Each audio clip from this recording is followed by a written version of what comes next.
Hey everyone, here's my video for HLST 320. My case study was in regards to Margaret, a 97-year-old woman with dementia who's currently in the hospital post hip fracture surgery. Margaret's daughter and son-in-law are currently at the bedside, and my goal for this video is to provide a 3-minute teaching session to Margaret's family on fall prevention. So good afternoon, my name is Lorena and I'm the nurse looking after Margaret today. Sorry about Margaret's fall. Falls are actually the leading cause of injury among older adults in Canada, and approximately 95% of all hip fractures are due to a fall, and 50% of all falls causing hospitalization happen in home setting. So if you wouldn't mind, I'd like to sit down and discuss some strategies to help Margaret prevent another fall. Would that be all right with you? Great, so let's just head to the family room where it's more private and there are fewer distractions. So for our first topic, risk factors, what puts someone at risk for a fall? Well, there are patient factors as well as environmental factors. In Margaret's case, her particular risk factors is her dementia, old age, decreased mobility, and environmental hazards include lighting. So for example, if the room is too dark, stairs, floors, or the floors free of clutter, carpets, seats. So for example, is Margaret's toilet seat too high or too low? So I have a sheet for you here that outline patient risk factors as well as environmental factors, and I'd like for you to read through these. Great, and I also have a short YouTube video for you guys to watch on fall risk factors and safety tips on my iPad. Great. So now that you guys have learned that there are environmental risk factors that can contribute to falls, I'd like you to both look at the following photo and pick out safety hazards you feel needs to be removed or adjusted.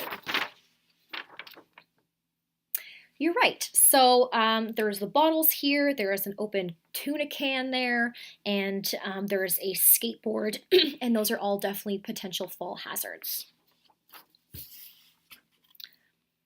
So I see that you both are understanding the lesson, which is great. So our last topic is strategies to prevent falls. So as we've discussed in the risk factors topic, we've discussed how environmental and patient risk factors both play roles in fall prevention. So here I have a guide to assist you with fall prevention strategies. There we go. And so these include making sure that Margaret gets regular health checkups to ensure her medical, vision, hearing, and medication are all up to date. Eating well is important to keep her bones nice and strong, and ensuring that Margaret is using assistive devices such as a cane or a walker to help her with her balance, and also making sure that she's wearing proper fitted shoes. So making sure that her shoes are not too loose, not too tight, that they're closed-toed, low-heeled with non-slip soles. So this is a great guide, great pamphlet here that you guys can take home. There's some great strategies here for additional reading on fall prevention.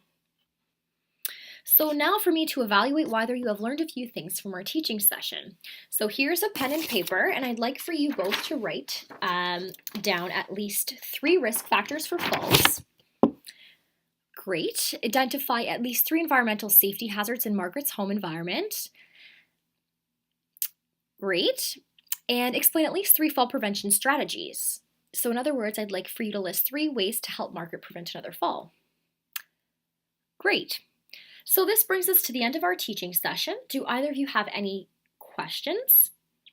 Thank you both for taking the time to sit down with me and discussing fall prevention. If you would like more information, I have a list here of excellent, credible websites that you could visit. And I hope that you're able to apply the knowledge that you've learned today to prevent Margaret from having another fall in the future. Thank you.